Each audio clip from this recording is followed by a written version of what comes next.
மிதுன ராசி. மிதுனம் அப்படிங்கிறது 3ஆம் இடம். காலபுருஷ தத்துவத்துக்கு 3ஆம் இடம். அது புதன் பகவானுடைய நல்ல ஒரு சூப்பரான சுபர் வீடு அப்படின்னு சொல்லுவாங்க. அப்ப அந்த புதன் இடத்துல வந்து எந்த கிரகங்களும் நீசமாகிறது இல்லை. அந்த இடத்துல புதன் மட்டுமே ஆதிக்கம் செலுத்தக்கூடிய இடம். அப்ப அங்க இப்ப வந்து குரு பகவான் போறாரு. குருவும் புதனும் சேர்ந்தால் இந்த ராகு கேது பயிற்சி ஆகுறது பார்த்தீங்கன்னா ராகு கும்பத்துக்கு வராரு. அப்போ கும்பத்துக்கு வரும்போது மிதுனத்துக்கு அது 9ஆம் இடம். அப்போ பாக்கியஸ்தானம் பூர்வீக சொத்து. இப்போ ஒரு 20 வருஷம் கிடைக்கல, எனக்கு 10 வருஷமா அந்த கோர்ட்டு கேஸ்ல சொத்து இருக்கு, இல்லை அது என்னன்னே தெரியாமல் இருக்குங்கிறதுல அவங்க இப்போ மிதுன ராசி அப்படி இருக்குன்னா மிருகசீர்ஷ நட்சத்திரம் இல்லை புனர்பூச நட்சத்திரம்லாம் இருந்து அவங்களுடைய ராசிக்கு அடுத்த ராசியாக யார் இருந்து அவங்க நட்புக்காரர்களாக இருந்தாலும் இப்போ மேக்ஸிமம் வந்து பயிற்சிக்கெல்லாம் எதிர்பார்த்துட்டு இருக்காங்க. குரு பயிற்சி, சனி பயிற்சி, ராகுக்கு எந்த பயிற்சி ஆனாலும் நீங்கள் செய்கிற கடமையில்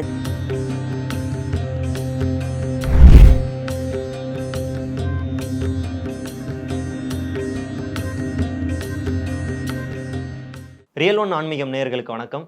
இந்த 2025க்கான குரு பயிற்சியில் ஒவ்வொரு ராசிகளுக்கும் என்னென்ன பலன்கள் இருக்குது, என்னென்ன தடைகள் வரப்போகுது, இல்லை அந்த தடைகளுக்கான பரிகாரங்கள் என்னென்ன அப்படின்றது எல்லாத்தையும் பிரசன்ன ஜோதிடர் டாக்டர் ஜெயம் ஜெயஸ்ரீ மேடம் அவங்க கிட்ட கேட்டு தெரிஞ்சுக்கலாம். வணக்கம் மேடம். வணக்கம். இந்த 2025 குரு பயிற்சி மிதுன ராசிக்கு எப்படி இருக்கும் மேடம்? மிதுன ராசி. மிதுனம் அப்படிங்கிறது 3ஆம் இடம்.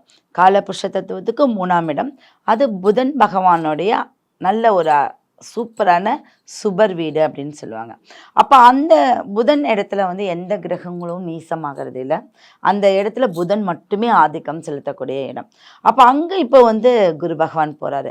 குருவும் புதனும் சேர்ந்தால் ஒருவன் நல்ல ஆன்மீகவாதி, நல்ல ஞானம், ஒரு தன்னம்பிக்கை, திறமை எல்லாமே வெளிவந்துடும். இந்த புதன் ராசியில் பிறந்தவங்க எல்லாமே நீங்கள் பார்த்தீங்க அப்படின்னா பசங்களுக்கு ரொம்ப சொல்லிக்கிட்டே போகலாம். என்னென்னா எந்த ஒரு விஷயமும் அவங்களுக்கு நடக்காது அப்படிங்கிறதுலாம் நடந்துடும். அதுக்கு முன்னாடி அவங்க படுற பாடு பார்த்தீங்கன்னா அப்படியே அலைச்சலாகவே இருப்பாங்க. இது நடக்குமா, இது நடக்காதா, நடக்குமா, அந்த 2 மைண்ட்லேயே இருப்பாங்க. ஆனால் அவங்களுக்கு ஒரு டைம் எப்போவுமே வந்து சக்ஸஸ் கொடுக்காது. இப்போ ஒரு விஷயம் இன்டர்வியூக்கு போகிறாங்க, அந்த இன்டர்வியூவில் வந்து கடைசி நிமிஷத்தில் அவங்களுக்கு ஃபெயிலியர் ஆகும். ஆனால் என்ன பண்ணி வருவாங்கன்னா மூட் அவுட் ஆகி வருவாங்க. திடீர்னு பார்த்தீங்கன்னா ஆன்மீகமாக மாறிடுவாங்க. சரி, நான் இந்த கோயிலுக்கு போயிட்டு வந்துட்டேன்னா எனக்கு ஏன் அப்படின்னு தெளிவு கிடைச்சிடணும். அப்படி நிறைய பெண்களும் ஆண்களும் இந்த மிதுன ராசியில் பண்ணுவாங்க. அடுத்த இன்டர்வியூவில் என்ன ஆகும் அப்படின்னா இந்த முதல் இன்டர்வியூவில் எதை வந்து விட்டாங்களோ அதுக்கு டபுள் மடங்காக கிடைக்கும். அப்போ இன்னொரு நல்ல விஷயங்கள் இந்த ராசிக்காரங்களுக்கு கிடைக்கணும் அப்படிங்கிறதுக்காக தான் இந்த தடங்கள் அப்படின்னு. அப்போ எப்பவுமே இந்த ராசிக்காரங்க என்ன பண்ணணும்னா எனக்கு ஒரு விஷயம் போச்சுன்னா இன்னொன்று நல்லது கிடைக்கும் அப்படிங்கிறத நீங்கள் கண்டிப்பாக எடுத்துக்கணும். என்னுடைய ஜாதகக்காரிலே ஒருத்தர் பார்த்தீங்கன்னா ஒரு ஃபாரின் ட்ரிப்புக்கு, அவங்களுடைய ஆஃபீஸில் ஃபாரின் ட்ரிப்புக்கு வந்து ஒரு இடத்த அவங்க வந்து செலக்ட் பண்ணிட்டாங்க. அப்போ அந்த செலக்ட் பண்ண நாடு வந்து அவருக்கு ரிஜெக்ட் ஆகிடுச்சு. அப்போ அந்த நாட்டுக்கு எவ்வளோ ஒரு 10 நாள் தான் அவர் வந்து அந்த செலக்ட் ஆகி போகிற மாதிரி. ஆனால் ரிஜெக்ட் ஆகணுன்னு அவர் என்ன பண்ணிட்டார் அப்படின்னா ஏன் ரிஜெக்ட் ஆச்சுன்னு சொல்லி குழம்பி கோயிலுக்காக போக ஆரம்பிச்சிட்டார். அப்போ அந்த கோயிலுக்கு போகும்போது சின்ன சின்ன பரிகாரம் அவர் விளக்கேற்றதெல்லாம் பண்ணும்போது அடுத்தது அவருக்கு கிடைச்சது வந்து மிகப்பெரிய நாடான அமெரிக்கா. அப்போ அதில் 3 மாதம். அப்போ 10 நாள் எங்கே இருக்குது, 3 மாதம் எங்கே இருக்குது. அப்போ இது வந்து ஒரு ஆப்ஷன் தானே. அப்போ இந்த ஆப்ஷன் எல்லாம் திறமையும் இருக்குது, அவங்கக்கிட்ட பொறுமையும் இருக்கணும். உடலில் கொஞ்சம் கவனம் தேவையாக இருக்குது. என்ன அப்படின்னா வயிறு சம்மந்தப்பட்டது. இந்த வயிறு அப்படிங்கிறது அவங்க கண்டிப்பாக கேர்ஃபுல்லாக பார்க்கணும். அடுத்தது அடிக்கடி மரத்து போகாமல் இருக்கணும். மரத்து போனால் டாக்டர்கிட்ட செக்கப் பண்ணுறது அவங்களுக்கு ஒரு விசேஷ காலங்கள் தான். இப்போ செய்யக்கூடிய காரியங்கள் ஏதாவது தடைப்படுமா மேம் இந்த குரு பெயர்ச்சி காலங்களில்?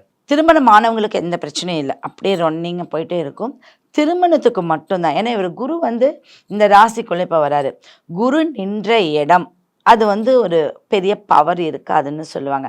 இந்த குரு வலயம்னு சொல்லலை, ஸ்திர லக்னத்தில் இருந்தால் மட்டும்தான் குருவுக்கு மிகப்பெரிய பலம். ஆனால் குரு நிற்கிறத விட அவருடைய பார்வைன்னு சொல்லுவாங்க, அவருடைய பார்வை மட்டும்தான் சிறப்பு பெறும். அந்த நின்ற இடத்த வந்து கஷ்டப்படுத்துமா அப்படின்னா தாமதப்படுத்தும். ஒரு விஷயத்த வந்து ஒரு வேளைக்கு 2 வேலையாக செய்யும். அப்போ அவருடைய பார்வை, இந்த ராசிக்கு பார்வை எங்கே படுது அப்படின்னா துலாம் ராசிக்கு படுது. அப்போ இந்த மிதுனத்துக்கு துலாம் அப்படிங்கிறது வந்து அவருக்கு 5ஆம் இடம். துலாம் அப்படி அப்போ துலா ராசிக்கு படும்போது இந்த மிதுன ராசி துலாம் ராசிக்கு இணைய. அப்போ திருமண ஸ்தானம் தான் துலாம். அப்போ திருமணத்துக்கு வந்து லேட்டானா இருக்கிறவங்க, இல்லை வந்து 2 திருமணத்துக்காக வெயிட் பண்ணிட்டு இருக்கிறவங்களுக்குலாம் ஒரு 6 மாதம் கழிச்சு, ஏன்னா ஒரு பின் வக்ரம் எடுப்பார் இல்லையா, முன் வக்ரம் இப்போ வந்து எடுத்த அந்த வக்ர பயிற்சியில் தான் அவருக்கு ஒரு திருமணம் நடக்கக்கூடிய வாய்ப்பு இருக்குது. ஓகேங்க மேம். இப்போ இந்த மாதிரி விஷயங்களுக்கெல்லாம் என்ன மாதிரி பரிகாரங்கள்லாம் பண்ணால் அவங்களுடைய வாழ்க்கை கரெக்டாக இருக்குங்க? மிதுனத்துக்கு வந்து பெருமாள், இந்த பெருமாள் அப்படிங்கிறது வலம்புரி சங்கு. கண்டிப்பாக மிதுன ராசிக்காரங்க வீட்டில் எல்லார் வீட்லேயும் பூஜை அறையில் ஒரு பெருமாளுக்கு உண்டான ஒரு வலம்புரி சங்கு இருக்கணும். இந்த வலம்புரி சங்கை ஒரு தட்டில் நீங்கள் வந்து அரிசி பரப்பையோ இல்லை ஏதாவது ஒரு குங்குமம் பரப்பையோ நீங்கள் வச்சுக்கலாம். மேக்ஸிமம் அரிசி ரொம்ப வைப்ரேஷன். இந்த அரிசி மேலே அந்த சங்கு வச்சு அதில் ஒரு மணி நேரத்துக்கு முன்பு கொஞ்சம் பன்னீர், தண்ணி, அதில் வந்து பச்சை கற்பூரம், துளசி அதை நீங்கள் போட்டு ஒரு மணி நேரம் கழித்து அதையை வந்து தீர்த்தமாக குடிக்கும்போது உங்களோட உடல் இருக்கக்கூடிய அனைத்து நரம்புகளும் ஆக்டிவேட் ஆகும். ஏன்னா இந்த சங்குக்கு அவ்வளோ பவர் இருக்கு. எப்படி பெருமாள் வந்து அவதாரம் எடுத்தாரோ அதே மாதிரி உங்கள் உடம்புல அனைத்து விஷயங்களும் உங்களுக்கு நல்ல விதமாக நடக்கும். இது ராசிக்காரங்க நார்மலாகவே பண்ணலாங்களா, இல்லை இந்த மாதிரி? எல்லா ராசிக்காரர்களும் பண்ணலாம். இந்த மிதுன ராசிக்காரங்க கட்டாயம் சங்கு வழிபாடு அவங்களுக்கு வேணும். சரிங்க மேம். இப்போ இந்த மாதிரி நேரங்கள்லேயே கூடவே சேர்ந்து இந்த குரு பயிற்சியோட சேர்ந்து ராகு கேது பயிற்சியும், இப்போ இவங்களுக்கு ராகு கேது வந்து ராகுவும் சனி பகவானும் 11ஆம் இடத்துல இருக்காங்க. அப்போ இந்த ராகு கேது பயிற்சி ஆகிறது பார்த்தீங்கன்னா ராகு கும்பத்துக்கு வராரு. அப்போ கும்பத்துக்கு வரும்போது மிதுனத்துக்கு அது 9ஆம் இடம்.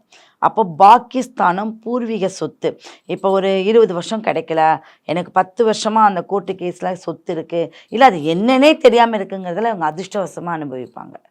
அப்போ கேது பகவான் என்ன அப்பாவோட சொத்தும் அனுபவிப்பாங்க இந்த காலகட்டத்தில். அதான் நான் சொன்னேன், ஒரு 12 நாளுக்கு முன்பு இல்லை ஒரு 18 நாளுக்கு முன்பே ஒரு விஷயத்த வந்து கொடுத்துருவாரு. அப்போ போன தடவை இந்த இவங்களுடைய அமைப்பை 1 மாதத்துக்கு முன்னாடியே இவங்க அனுபவிச்சிருப்பாங்க. வெளிநாடு போகக்கூடியது. இப்போ வெளிநாட்டுக்கு உண்டான ஒரு முயற்சி எடுத்தாங்க அப்படின்னா கண்டிப்பாக இவங்களுக்கு வெளிநாடு யோகம் இருக்குது. மற்றவர்களை ஊக்குவித்தாலும் அவங்களும் வெளிநாடு போவாங்க. அப்போ இவங்களுடைய நட்சத்திரத்தில் இப்போ மிதுன ராசி அப்படி இருக்குன்னா மிருகசீர்ஷ நட்சத்திரம் இல்லை புனர்பூச நட்சத்திரம்லாம் இருந்து அவங்களுடைய ராசிக்கு அடுத்த ராசியாக யார் இருந்து அவங்க நட்புக்காரர்களாக இருந்தாலும் அவங்களுக்கு நல்ல ஒரு பலாபலன் கிடைக்கும். இவங்க மேக்சிமம் இவங்களுக்கு என்ன அப்படின்னா மைண்டு வந்து ஒரு நிலை இருக்காது, எப்போ பாரு குழம்பிகிட்டே இருப்பாங்க. அதுக்கு இவங்க பைரவரை கும்பிட்டு வர்றது ரொம்ப ஒரு விசேஷம். குலதெய்வ வழிபாடு எல்லா ராசிக்கும் ரொம்ப முக்கியமான ஒரு விஷயமா இருக்கு. இப்போ இந்த சங்கு விஷயம் சொன்னீங்க மேம், சங்கு வந்து வழிபடுறது நல்லது அப்படின்றது. பட் சில பேர் வீட்டிலலாம் வந்து இந்த உருவ வழிபாடே இதெல்லாம் வைக்கக்கூடாதுன்னு சொல்லுவாங்க. ஸோ இந்த மாதிரி சங்கு, இந்த ஆமை, அந்த மாதிரி விஷயங்கள்லாம் வணங்கக்கூடாதுன்னு சொல்லுவாங்களா, அதை பற்றி எதாவது கொஞ்சம் சொல்லுங்க மேம். சங்கு வணங்கக்கூடாதுன்னு யாருமே சொன்னது இல்லை. வீட்டில் வச்சு வணங்கினா இப்போ அதுக்கான இதெல்லாம் நம்ம பூஜைகள்லாம் பண்ணிகிட்டே இருக்கணும், அதை அப்படியே வச்சுட்டா விட்டுறக்கூடாது அப்படின்றதெல்லாம். அதுதான் நம்ம சொல்லலாம். இப்போ சங்கு வந்து எங்கே வைக்க சொல்கிறோம்? பூஜை ரூம்ல. பூஜை ரூம் எப்பவுமே நம்ம வேறு விளக்கேற்றுவோம்ல, பூஜை ரூம் பீரோ மாதிரி பூட்டிட மாட்டோம்ல. அப்போ அந்த பூஜை ரூம் திறக்கிறப்போ நம்ம க்ளோஸ் பண்ணுறப்ப ஏதாவது ஒரு தீபாராதனை காட்டுவோம், இல்லை அங்கே கூட இருக்க தெய்வங்களுக்கு பூ வைப்போம். அப்போ அந்த சங்குக்கும் ஒரு பூ வச்சு ஒரு தீபாராதனை காட்டும் போது உங்களுக்கு கண்டிப்பாக அதோட ஆக்டிவிட்டி நடந்துக்கிட்டே தான் இருக்கும். இப்போ உருவ வழிபாடு அப்படிங்கிறது பொதுவாக சொல்லுவாங்க, ஒரு அடிக்கு மேலே ஒரு சிலைகள் இருக்கக்கூடாது. அவங்களுக்கு வந்து ரொம்ப ப்ரொசீஜரான ஒரு அமைப்பு வேணும். ஏன்னா ஒரு அடிக்கு மேலே இருக்கிறதுலாம் கோயில்களில் தான் இருக்குது. அப்போ நம்ம வீட்டில் இருக்கும்போது கண்டிப்பாக அதோடைய அனுகிரகத்தோடு வேணும் அப்படின்னா நம்ம அதுக்கு ப்ராப்பராக பண்ணணும். அதுக்கு அந்த மாதிரி ஒரு உருவத்தை நம்ம வைக்கவே தேவையில்லை. சங்குக்கும் எதுவும் ஸ்பெஷலான பூஜைகள்லாம் எதுவும்? சங்குக்கு ஸ்பெஷலே தேவையில்லை. ஒவ்வொருத்தரும் சங்கில் விளக்கேற்றணும்பாங்க, அந்த தவறெல்லாம் செஞ்சிடாதீங்க. ஏன்னா சங்கு என்பது வந்து கருப்பு படியக்கூடாது. சங்கு என்பதே வெண்மை. அந்த வெண்மையில் எந்த ஒரு கருப்பும் படிஞ்சாலும் ஒச்சம் அப்படிங்கிற மாதிரி ஆகிடும். அந்த மாதிரி தவறு நம்ம செய்யக்கூடாது.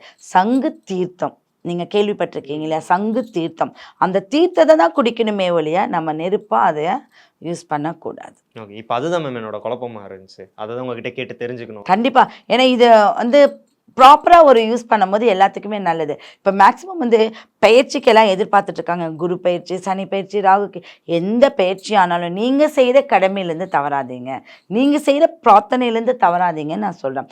இது நீங்கள் ப்ரொசீஜராக செய்யும் போது யார் இப்போ ஒன்றும் நம்மளுக்கு யார் ராஜாவானாலும் நம்ம வேலை நம்ம நடந்துட்டு இருக்கு இல்லையா, அதே மாதிரி உங்கள் வேலை ப்ராப்பராக நடந்தால் 100% நீங்கள் அதில் யார் என்ன ஆனாலும் அதோடைய பலாபலன் நீங்கள் ஈஸியாக அனுபவிச்சிடலாம். இப்போ மிதுன ராசிக்காரங்களுக்கு வந்து நார்மலாக இப்போ குரு பெயர்ச்சி காலங்களில் இந்த மாதிரி பலன்கள் இருக்குது, பரிகாரங்கள்லாம் பண்ணணும் அப்படின்றதெல்லாம் இருக்குது. நார்மலாக அவங்களோட வாழ்க்கையில் இந்த மாதிரி பண்ணால் அவங்களோட வாழ்க்கை நல்லா இருக்கும் அப்படின்ற விஷயங்கள் எதாவது இருக்கிறாங்க? பரிகாரமாக கேட்குறீங்களா? பரிகாரங்களா? இப்போ பரிகாரம் தான் சில சங்கு வச்சு வழிபடணும்னு சொல்லிட்டேன். குலதெய்வ வழிபாடு ரொம்ப முக்கியமான ஒரு விஷயம் இருக்குது.